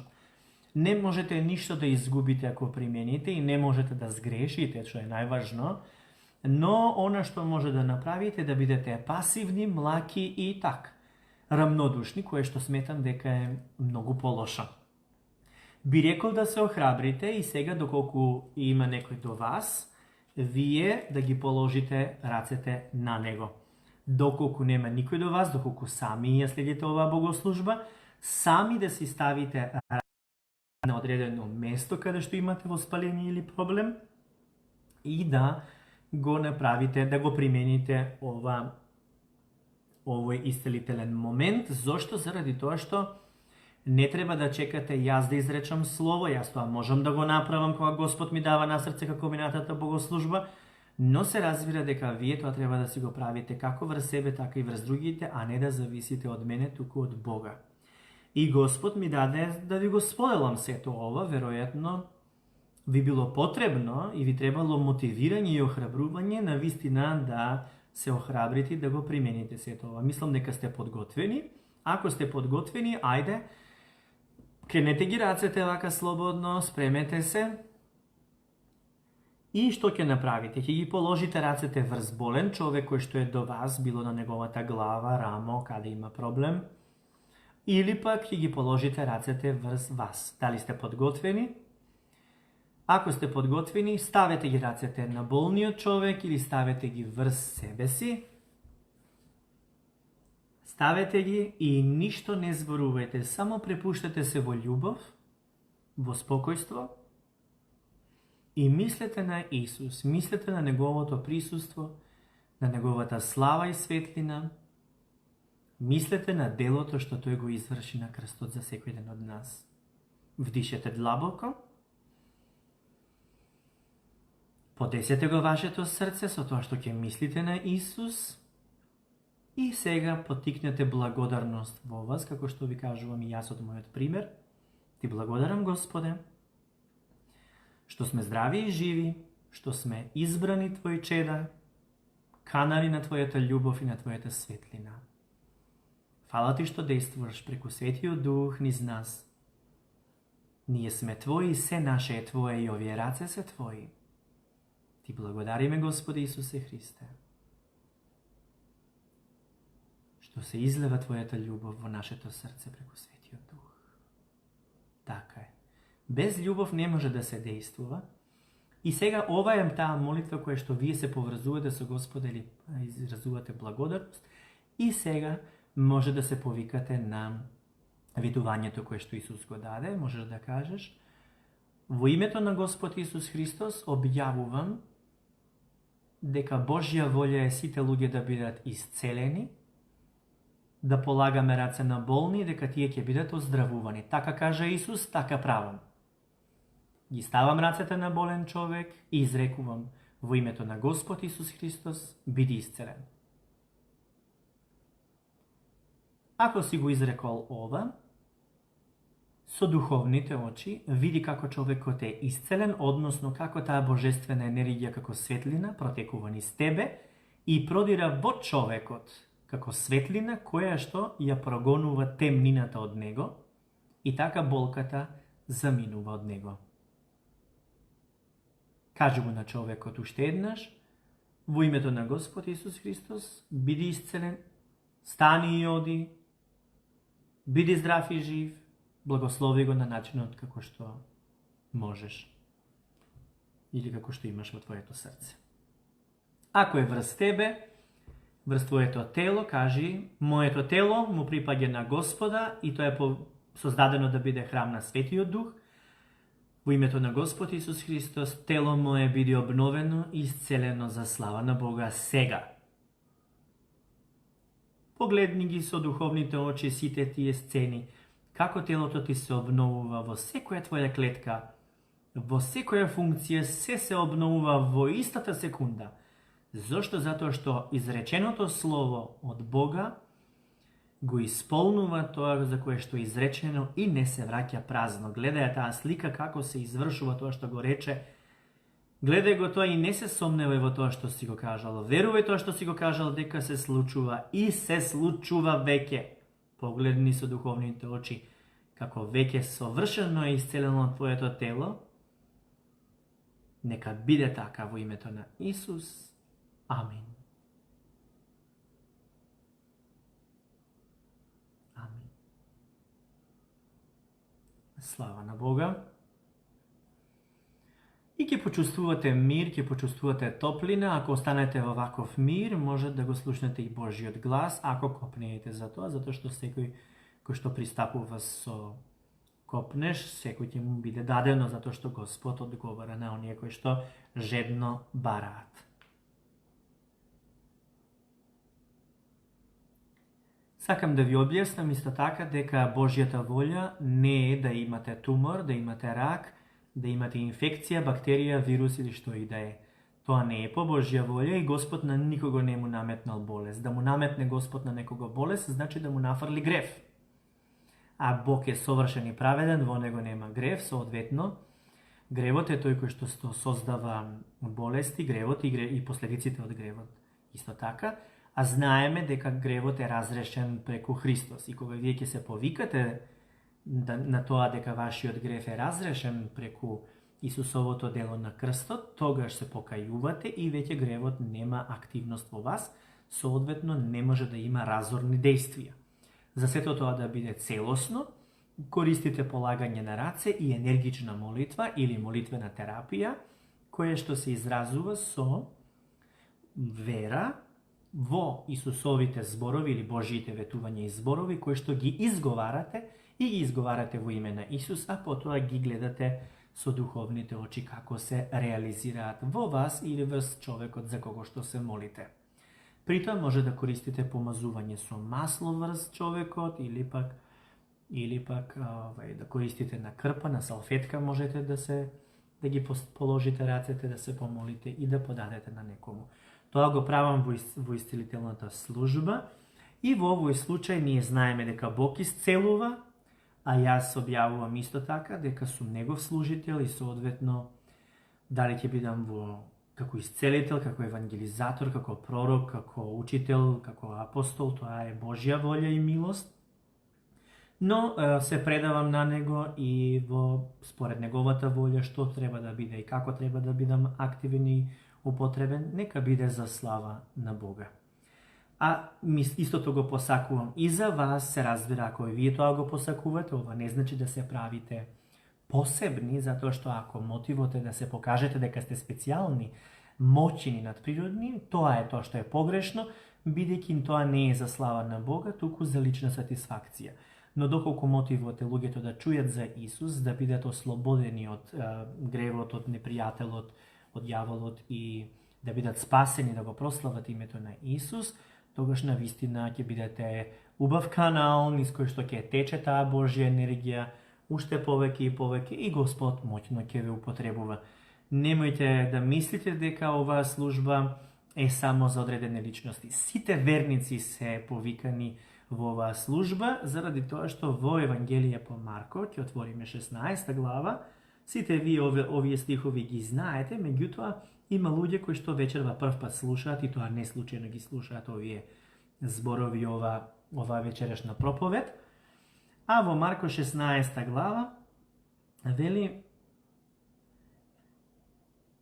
најпосле им се јави на 11 мината додека беа покрај трапезата и ги укори заради нивното неверие и закоровеноста на срцето, зашто не им поверува на оние кои го видува воскреснат.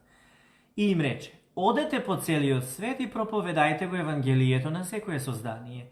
Кој ќе поверува и се крсти ќе биде спасен, а кој не поверува ќе биде осуден. А овие знаци ќе ги придржуваат оние кои поверувале во мое име, ќе истеруваат зли духови, ќе зборуваат нови јазици, ќе фаќаат змии, ако испијат и нешто смртоносно, нема да им напакости.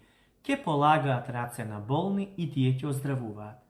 Не вели овде ќе полагаат раце на болни, ќе се молат и така натаму, туку ќе полагаат раце на болни и тие ќе оздравуваат. Некогаш Може да се положуваат рацете и исцелувањето да се случува во истиот момент.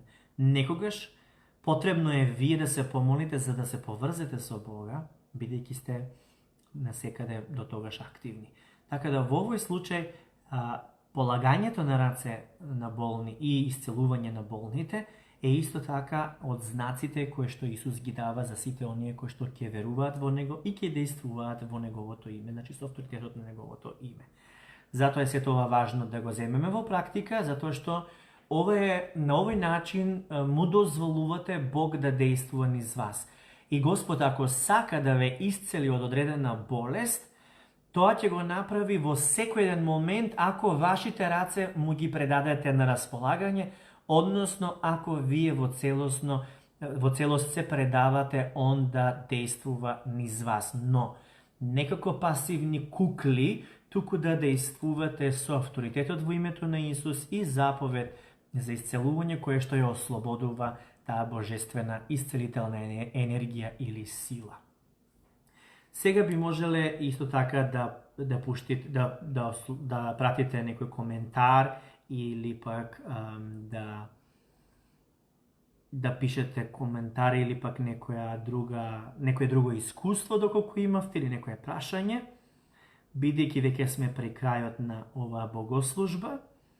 Затоа вие можете слободно да пишете во овој час, а веќе во утрешниот ден или во текот на наредните денови можете да пишете прашања поврзани и со било која од овие теми или пак со стихови од Библијата кои што сакате да ви бидат разјаснети и за наредната богослужба. Значи зборувам, може да бидат и параболи или пак некои други поуки од Исус. Така да може да ги пратите на имейл или на меседж, на порака на мојот пејдж кај Шаров.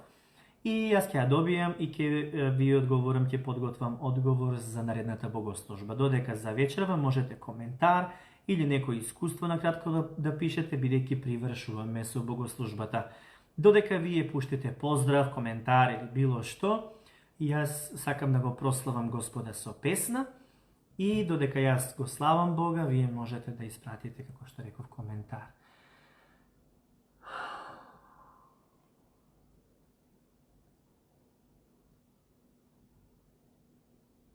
Erile mehticorile și mele ahoriori melechlo. Eli, Eli, Eli.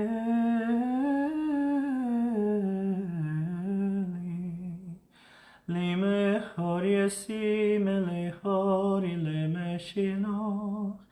Lime silech menavorieme. Alia mahonahari leshi. Elia mahonorosi peleim. Oriole mechtikononosim Elia. Orie mechti menavotikorimen. Irili metikonoshine simen dori melechti kantimon. Bireli mesinele mohtikoni, limeleti karamachti parosimen, nosilemi ille mihtoni medihon, ille metioshimelavo. Hallelujah, hallelujah, hallelujah, hallelujah, hallelujah, hallelujah. Slava na Isusa, slava na Gospoda. Slava na Isusa, slava na Gospoda.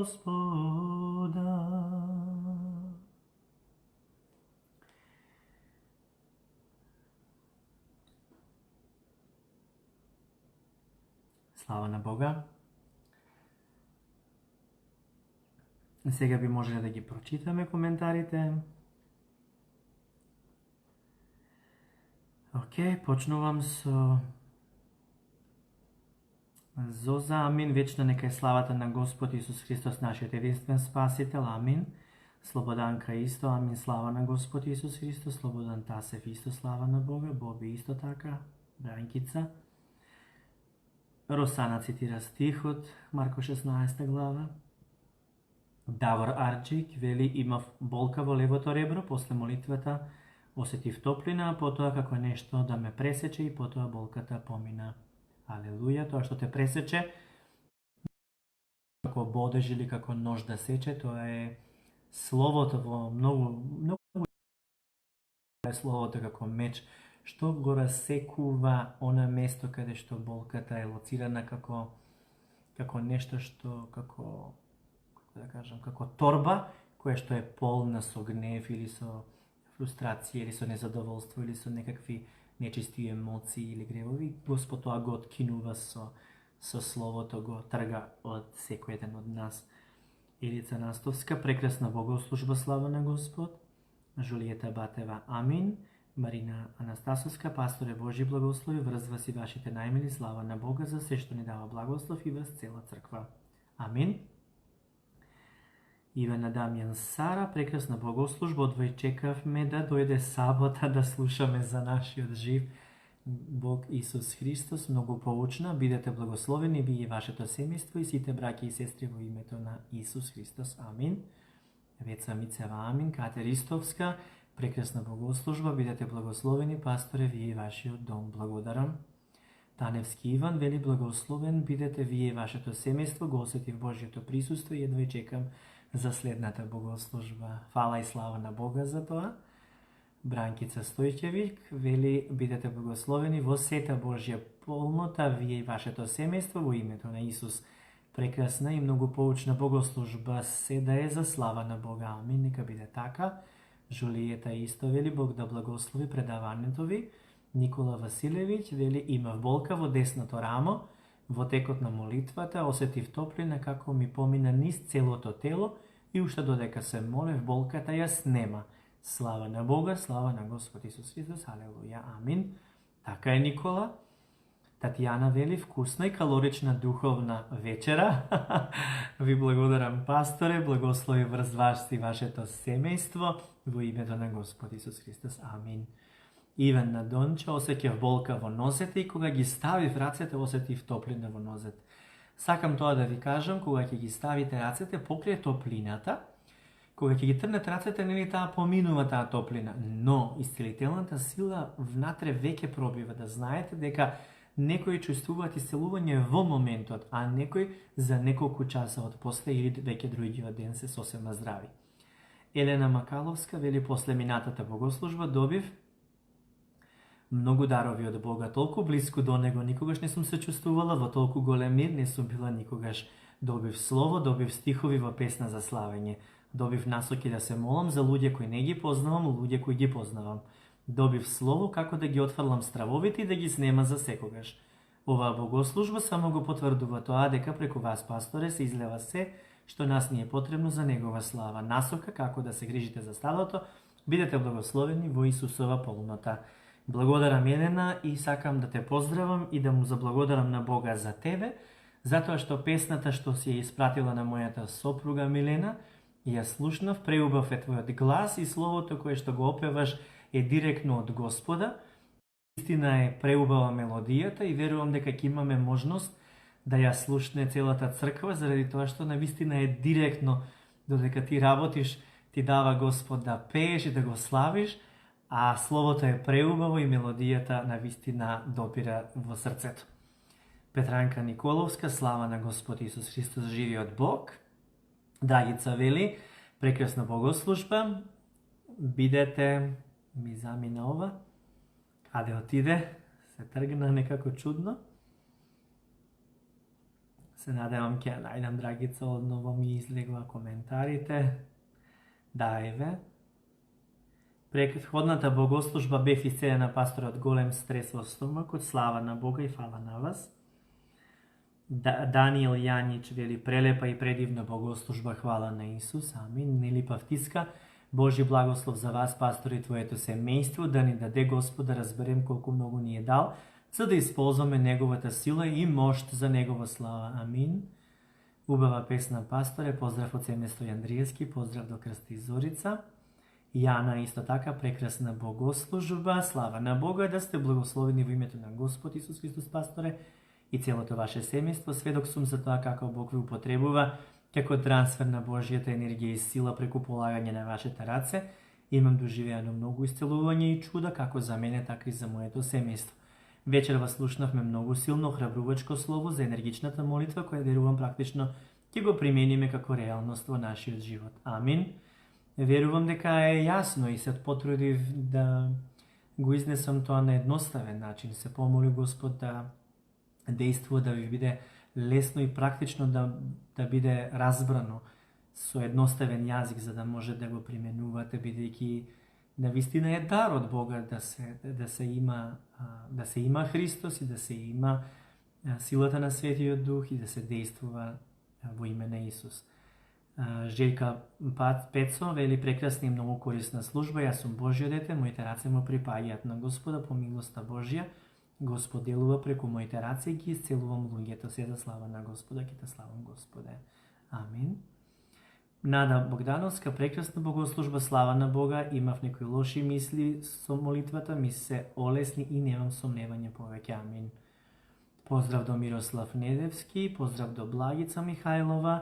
Во името на Господ Исус Христос можеме да полагаме раце на болни и на далечина во колку не се присутни во моментот физички, близко до оној кој се моли и полага раце за исцелување на болни. Ефектот исцелувањето е подеднакво силен и се манифестира слава на Господ Исус Христос. Така е, Благица? Добро, продолжувам со другите коментари, да ги споделиме, да ги прочитаме. Анита Христова, благодариме, пасторе, за ова повторување на темата за значењето и примената на енергичната и исцелителна молитва, важно за секој од нас во нашето секојдневие. Бидете благословени вие и вашето семејство во име на Исус. Поздрав до сите браќа и сестри. Амин. Филка Средоевич вели прекрасна богослужба со прекрасна песна. Тоша Лазаров, слава на нашиот Господ и Спасител Исус Христос. Славете го Господа со песни со чисто срце. Амин. Амин, вели Даниел. Христина Насева, прекрасно чувство, целосно слободување, препуштање во Божиот мир и топлина. Амин, амин. Верица Стојкова, пасторе, прекрасна богослужба, слава на Бога, фала на Бога, така. Благица праќа благослови, Марија дода, фала и слава на Бога, што ти имаме вас пасторе како негов дар, да не поучите дека без Исус сме прашинка, но со Исус сме семоќни. Интересно, да? Затоа што Исус кажа, она што јас го правев, тој што верува во мене и поголеми дела од моите ќе прави. Тоа го пишува во Евангелие по Јован. Ќе откриете дали е 14, дали е 15 глава. Васка Пешиќ вели бидете благословени, пасторе, вие вашите најмили, прекрасно слово, и јас кога ги положив рацете на грлото, осетив бол кој се пренесе на кајувото. Верувам дека го примив исцелувањето што вечерва Господ по негова милост го припреми за мене, слава на Бога. Елизабета Саздовска, ви благодариме, пасторе, за прекрасната богослужба, да сте благословени во име на Исус и вие, вашето семејство и сите служители. Амин. Летка Кевиловска, бидете благословени, пасторе, вие и вашето семејство со целосно исполнување на Божјата волја врз вашиот живот. Амин. Сонја Атанасовска вели благодарно за богослужбата, исполнете со спокој и љубов. Амин и фала на Бога. Билјана Настовска вели прекрасна духовна храна. Цело време додека траеше богослужбата, имав солзи во очите, а после тоа осетив голема радост. Слава на Бога, Божји благослови врз вас и вашето семејство и цела црква. Светлана Стојановска, слава на Бога, прекрасна богослужба. Марија Митева, навистина потребни информации, охрабрување, слава на Бога. Благодариме, пасторе, Божја заштита врз вас, вашиот дом. Нека ви се умножуваат благословите во име на Господ Исус Христос. Добрила Димитриевска, Божји благослов врз вас, пасторе, вашите најмени, целата црква. Силјан Христов, слава на Бога, секогаш е посебно и поучно, Божји благослови. Амин. Бети Ѓоргиевска, поучна богослужба, како и секогаш, Божји благослови врз вас, пастори, вашето семејство. И така исто и Сузана и Диме Димови, Божи благослови врзва си вашето семејство, вашето пеење на јазици ми донесе светлина и мир во телото. Амин. Даниел Јанич вели само Бог може да нас исцели. Амин, така е. Сандра Драјковска, додека се молев со тетка Вале, Кика и сестра ми Зорица, многу ми се плачеше и ми течеа солзи, чувствував прекрасно присуство, телото ми трепереше, додека се државме за раце. Бидете благословени, пасторе, вие и целата црква. Амин. Фала и нека биде се за изградба и за слава на Бога. Горан Поповски, пред да почне богослужбата, имав голема топлина во пределот на лицето и главата, но сега, од кога се помоливте, се тргна и почнав да се потам и сега тоа го нема веќе, слава на Бога. Ивана Донче вели, осетив топлина по целото тело, топлината беше низ цели нозе, некаде што ми беа рацете. Да, возможно и тоа, да циркулира на одредени места каде што сте блокирани, а не сте ни знаеле за тоа. Така да некогаш може рацете да ви се награди, а да се случува и реакција во главата или нозете, или пак на друго место од телото. Нема правило за сето тоа, заради тоа што Божјата сила и енергија не е нешто што само локално на едно место да действува, но вие со целото тело му пристапувате на Господа и затоа во целост телото ја прима таа божествена сила која што исцелува. Дјакон Ана Димовска од Лондон вели, прекрасна богослужба, прекрасно славење, силно слово, пасторе, со практична молитва, која инстантно ми донесе длабок мир и улеснување во главата. Бидете благословени вие и вашето семејство во име на Исус. Амин. Симона вели, богослужбата ја доживев како силно охрабрување, вера во акција, како да ми беше пасторска средба. Одлично, Сузана Гогова, бидете благословени, пасторе, вие и вашето семејство. Амин. А Кристина Јакимовска вели, бевме со моите другарки и мајка ми, додека се молевте, се државме за раци и се чувствуваше многу силно Божјо присуство. Јас имав многу лоши чувства и мисли, кои ме потиснуваа, натажуваа, но слава на Бога во текот на молитвата ги ставив моите раце на главата и целосно сум исцелена во името на Исус и ми дојде голема радост. Слава на Бога, бидете благословен во името на Исус, пасторе. Амин и благодарност. Ѓоко Топлев вели, слава на Бога, бидете благословени во име на Исус, благодарам. Амин. Ивана Донче и прекрасна богослужба, а Софија вели, Божи благослови, благодарно за секоја и за оваа скапоцена богослужба која дава знаење и охрабрување во дела. Фала на Бога што ни даде скапоцена црква и пастори водени од Светиот Дух, кои секогаш зборуваат и делуваат со вистината Божја која ослободува.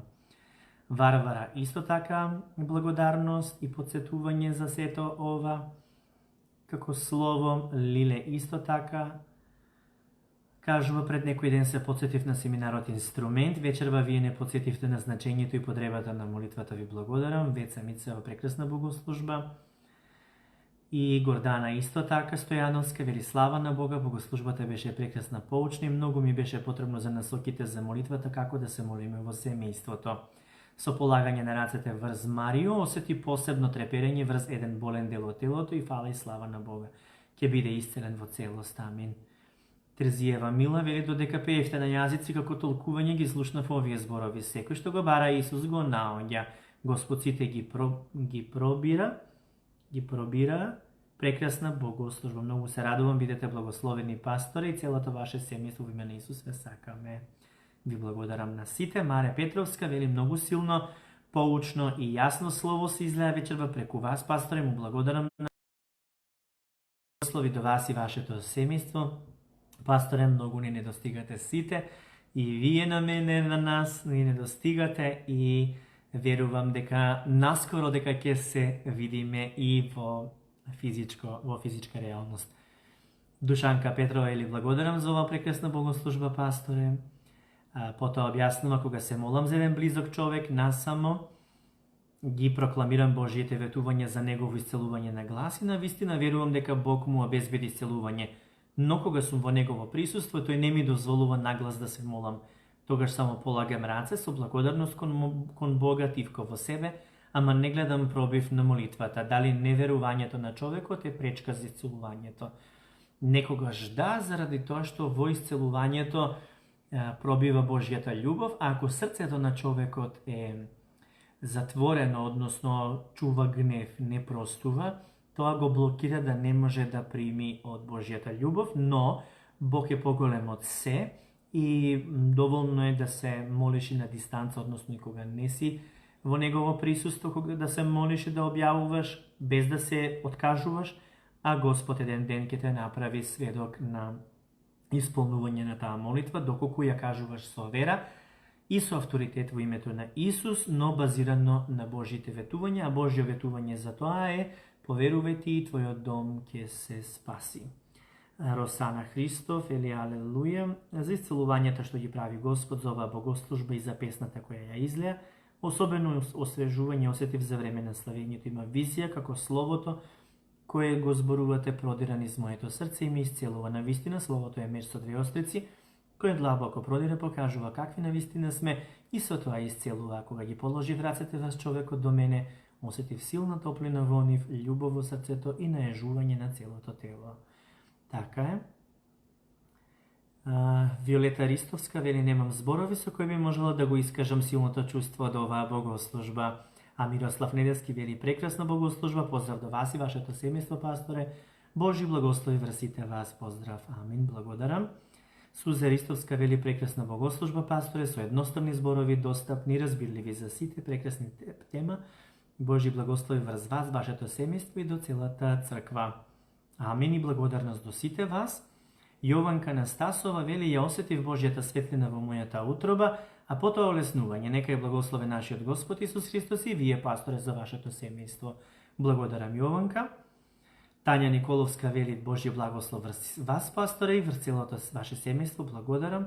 Верица на богослужба, ви благодариме, пасторе, поздрав до вас и целото ваше семејство. Ангелина, навистина прекрасна богослужба, благодарам за силното слово што го споделивте, големо охрабрување. Ангела Јовановска, јас мислев Ангелина, окей.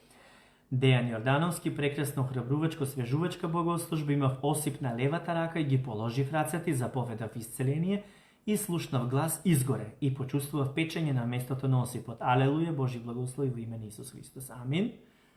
Одлично, Дејан, слава на Господа. А Роберта Денковиќ вели: секогаш кога словото и молитвата излегува од вас, пасторе, секогаш исполнување со мир, блаженост и исцелување. Божи благослов до вас и семејството и сите кои му веруваат во Господовото име. Амин.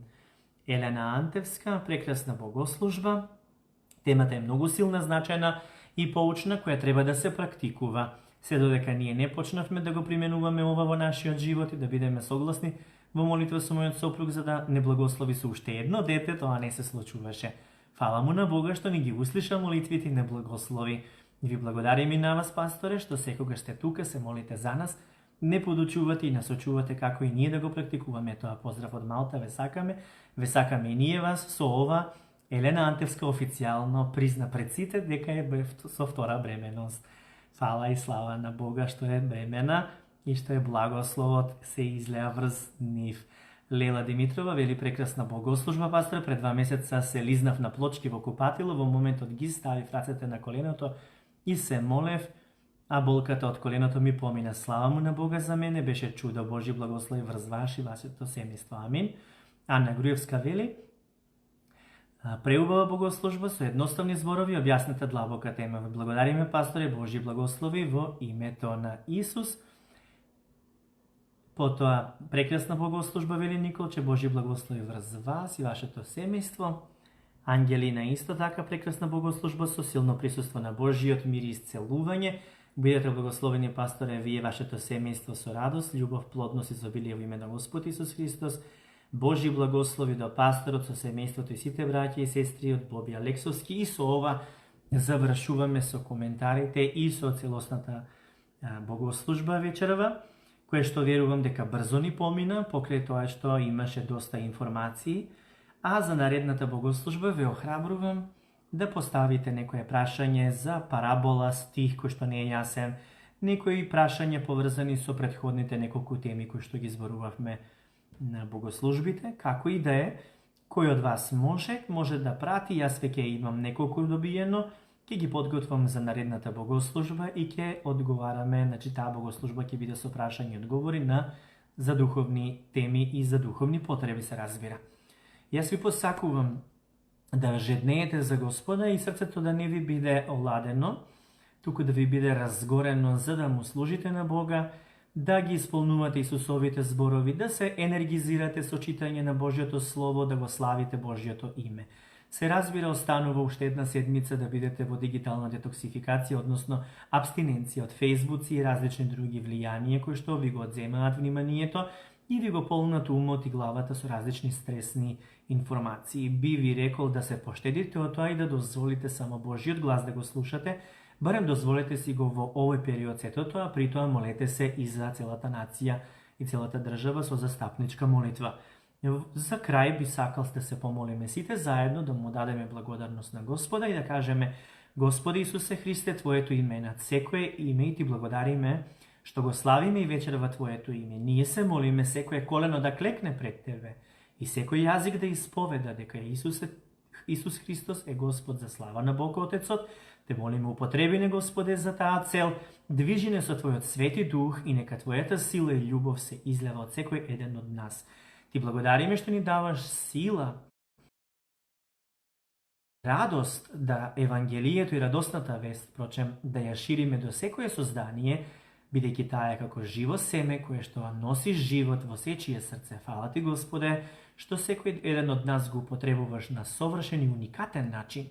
Ние Ти се предаваме во целост и Ти благодариме што и денес не благослови со знаци и чуда и што не научи како да действуваме со авторитетот на Твоето моќно и славно име Исусе Христе и како Твојата сила исцелителна и Твојата енергија се ослободува преку Твоето Слово, преку Светиот Дух, кога се изрекува со вера и во Твое име. Фала Ти, Господе, за милоста Твоја врз сите нас и врз целата црква и врз сите луѓе кои што не следат во овој момент.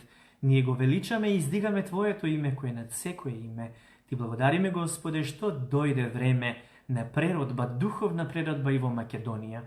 Дојде време за големи промени, Господе, кои што по Твоја милост и волја се случуваат. Дојде време на победа и објавуваме дека секој вирус е победен, целата пандемија е срозана по Твоите стапала.